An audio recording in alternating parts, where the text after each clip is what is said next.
الله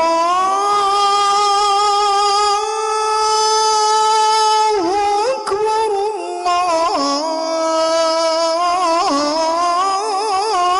الله أكبر. الحمد لله نحمده ونستعينه ونستغفره ونؤمن به ونتوكل عليه ونعوذ بالله من شرور أنفسنا ومن سيئات أعمالنا من يهده الله فلا مضل له ومن يضلله فلا هادي له ونشهد أن لا إله إلا الله ونشهد أن سيدنا ومولانا محمدا عبده ورسوله. أما بعد فأعوذ بالله من الشيطان الرجيم. بسم الله الرحمن الرحيم. إنا نحن نزلنا الذكر وإنا له لحافظون. صدق الله مولانا العظيم وصدق رسوله النبي الكريم ونحن على ذلك لمن الشاهدين والشاكرين والحمد لله رب العالمين. سب سے پہلے تو مفتی صاحب کا ہم شکر ادا کرتے ہیں. ماشاءاللہ تقریباً ایک ہفتے پہلے مفتی صاحب سے ملاقات ہوئی اور مفتی سمیر صاحب نے ہمیں دعوت پیش کی کہ ہمارے ہاں ماشاءاللہ حفظ کرنے والے بچے تقریباً 6. تو میں نے اسی وقت مفتی صاحب سے کہا کہ ماشاءاللہ اس کے اندر استادوں کا بہت زیادہ صبر ہوتا ہے. جب سے بچہ شروع کرتا ہے الحمدللہ رب العالمین سے، اس وقت سے سب سے زیادہ کوئی اس کے اندر صبر کا حامل ہوتا ہے وہ استاد ہوتے ہیں. ماشاءاللہ پوری ٹیم ہے استادوں کے یہاں پہ جنہوں نے اس بچوں کے پیچھے محنت کی. سب سے زیادہ اس کے بعد استادوں کے بعد پیرنٹس ہوتے ہیں، بچوں کے جو والدین ہوتے ہیں. انہوں نے بچوں کو اٹھا کے بچوں کو بتا کے کہ بیٹا یاد کر لے، کل سبق سنانا ہے، کل روز سنانا ہے. ماشاءاللہ اس طریقے سے پورا سفر طے کرتے ہیں لوگ. اور تقریباً قرآن شریف کے اندر 114 صورتیں جو ہے اس کو مکمل حفظ کرتے ہیں. اب اس کے اندر کتنوں کی محنت لگی؟ سب سے پہلے اس بچوں نے والدین سے ہاں کہا کہ ہم حفظ کریں گے. اس کے بعد استاد نے کہا کہ ٹھیک ہے ہم آپ کے بچے کو پڑھائیں گے. اور پھر والدین رسپانسبلٹی لیتے ہیں کہ ہم انشاءاللہ اس پہ محنت کریں گے. اس لیے فرمایا اور عجیب فرمایا کہ جو حافظ قرآن جب قیامت کے دن انعام سے اس کو انعام دیا جائے گا تو سب سے زیادہ جو انعام ہوگا اس کو والدین کو بہت بڑا تاج پہنایا جائے گا.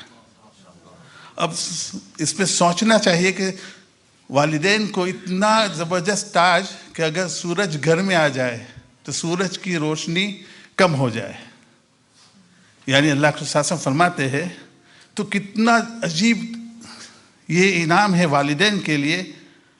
اب تو استاد کے لیے کیا ہوگا جس نے اتنی صبر سے اتنی محنت سے. کبھی کبھی ایسا ہوتا ہے کہ استاد کہتا ہے کہ بیٹا تو نے کل دور نہیں سنایا تھا، اسکول چلا گیا تھا، یہ ہوا تھا. کبھی کبھی استاد کتنی باتیں اپنے دل میں چھپا لیتا ہے کہ اس نے نہیں سنایا تھا.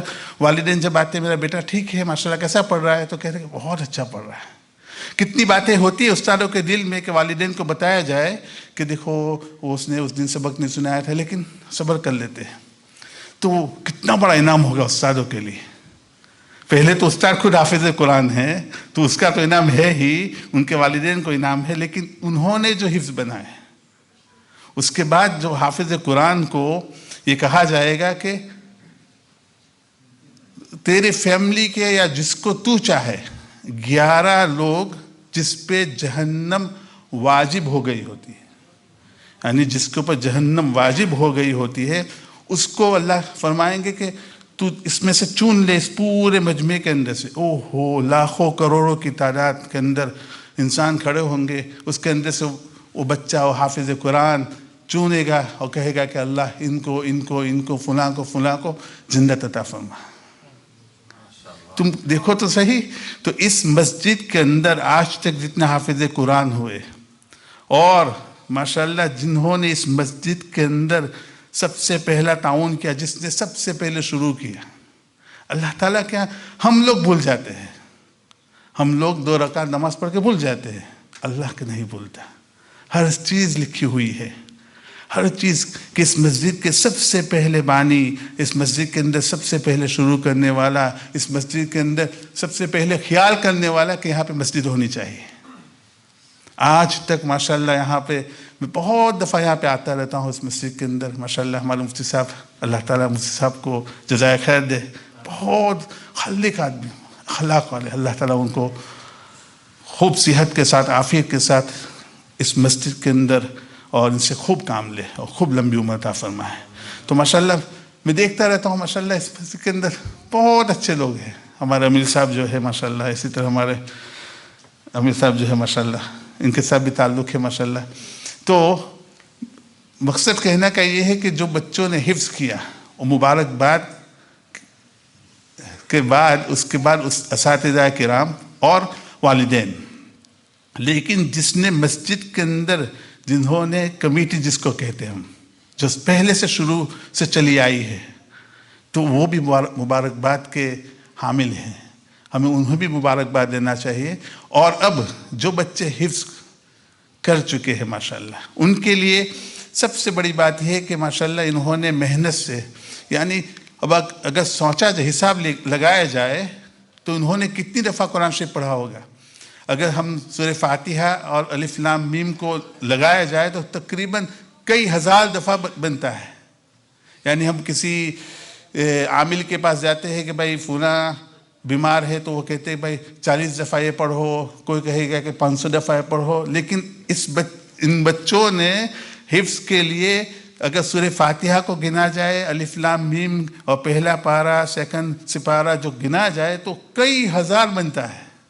آپ ان کے اساتذہ سے پوچھ لیں تو کتنے مبارکباد ہے۔ اب ان کے لیے سب سے بڑی بات یہ ہے کہ یہ لوگ اس پہ جمے رہے، یعنی آلویز ان کے اوپر محنت کرتے رہے، اس کا دوڑ کرتے رہے، اور جہاں بھی ہو سکے، جتنا بھی ہو سکے، رمضان مبارک جب آئے اور بالکل قریب ہی ہے تو اس کے اندر تراویح بھی پڑھائے۔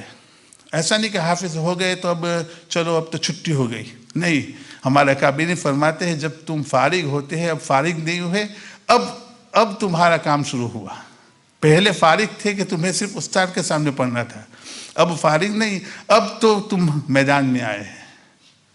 یعنی حضرت مولانا الیاس صاحب رحمۃ اللہ علیہ کے پاس ایک حضرت نے ایک کو دعوت دی، وہ اس زمانے کے بہت ہی نامچین آدمی تھے، میں ان کا نام بھول رہا ہوں، حضرت نے اس کو دعوت دی، تو پھر اس کو جب دعوت سمجھ میں آئی تو کافی دیر کے بعد پھر حضرت کے پاس آیا، حضرت مولانا صاحب سے کہنے لگا کہ حضرت آپ پہلے کیوں نہیں آئے؟ میں جب نوجوان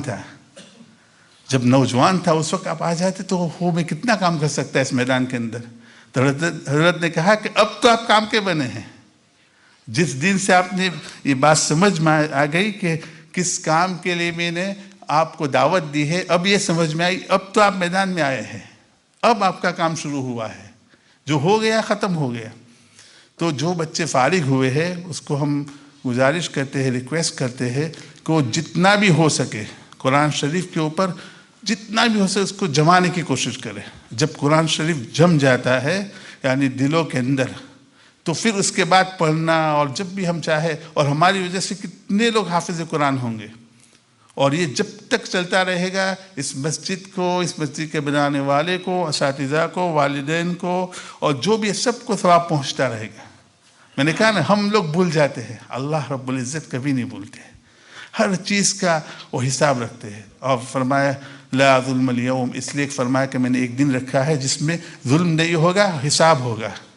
تو ہم لوگ جتنا بھی ہو سکے اپنے بچوں کے اوپر محنت کریں، اور یہ جو دور آ رہا ہے ہمارے ماشاءاللہ مفتی سیف الاسلام صاحب کی یہی محنت ہے، ہم بہت تعلق رکھتے ہیں ان سے، ہم انشاءاللہ بہت بڑے اللہ والے ہیں، اللہ نے ان سے بہت کام لے رہے، ہم دعا کرتے ہیں حضرت مفتی صاحب کے لیے اللہ تعالیٰ ان کی صحت میں عافیت کے ساتھ برکت نصیب فرمائے، ان کو عمر میں برکت نصیب فرمائے، ان کے کام کے اندر اللہ اور برکت دے، بہت بڑے آدمی ہیں، وہ بھی نہیں ہے، اس لیے پہلے آپ کو بتا دیتا ہوں جو مفتی صاحب آ رہے ہیں بہت بہت علمی آدمی ہے، بہت زبردست آدمی ہے، ان کی قدر ہم سب پہ لازم ہے، کیونکہ اللہ تعالیٰ نے دیکھو اللہ کا ایک نظام ہے کہ اللہ تعالیٰ نبی کو بھیجتا ہے تو سب کو کہتا ہے کہ ان کی بات مانو.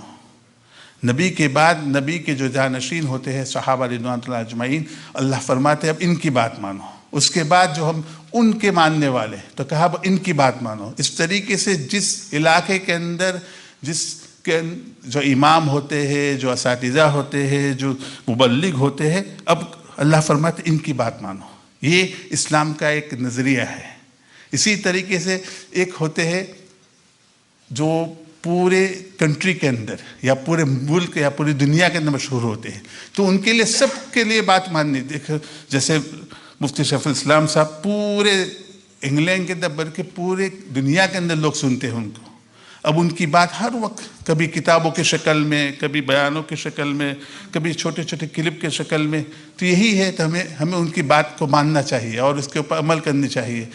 اور ہمارے جو علاقے کے امام ہوتے ہیں ان کی ہر وقت، کیونکہ یہ ہمارے لیے یہ اللہ نے فرمایا کہ یہ میں نے رکھا ہے تمہارے علاقے کے لیے، جو جس کے علاقے کے رکھا ہے اب اس کے سامنے ہمیں اس کے طرف متوجہ ہونا ہے. تو اللہ تعالی ہمیں یعنی خوب محنت کرنے کی توفیق عطا فرمائے، اور جو بچے حافظ قرآن ہوئے اللہ تعالیٰ ان کے دلوں کے اندر قرآن شریف کو جما دے اور ہر وقت قرآن شریف کے اوپر رکھے اور عمل کے ساتھ اللہ تعالیٰ دیر تک دیر تک اور اسی کے اوپر اللہ تعالیٰ آخری وقت تک، اور پھر جب یہاں سے دنیا سے جب ہم سفر کریں آخرت کا، اس وقت بھی قرآن شریف ہمارے ساتھ ہو اور ہمارا قبر کے اندر، حشر کے اندر، قیامت کے اندر اور جنت تک قرآن شریف ہمارا ساتھ رہے. کیونکہ سب سے بڑی سفارش اللہ کے رسول فرماتے ہیں وہ قرآن شریف کی اور اللہ کے رسول وسلم کی ہوگی. دو چیز اللہ کے رسول وسلم نے آخری وقت میں یہی فرمایا کہ میں دو چیز چھوڑ کے جا رہا ہوں. ایک فرمایا میری سنت اور کلام اللہ قرآن شریف، اور فرمایا کہ میری سنت. تو ہمیں قرآن شریف، اور دوسرا فرمایا کہ میرے پاس آنے کے لیے تمہیں مدینہ شریف آنا پڑے گا، لیکن اللہ کے کلام اللہ ہر جگہ پہ اللہ نے رکھ دیا، ہر مسجد کے اندر، ہر گھر کے اندر، ہر حافظ کے سینے کے اندر. تو ہم اس سے ہر وقت فائدہ اٹھاتے رہے اور ہر وقت اللہ سے دعا کرے کہ جو ہم سے غلطی ہو جائے ہم اللہ سے معافی مانگتے رہے. توبہ کے اوپر ہر وقت ہم اس کے اوپر استفاس رہے کہ کبھی توبہ ٹوٹنے نہ پائے. اللہ تعالی ہمیں نمازی بنائے اور جو کہا گیا اس پر عمل کی توفیق عطا فرمائے. جزاکم اللہ خیر، احسن الجزاء وما علینا الا البلاغ.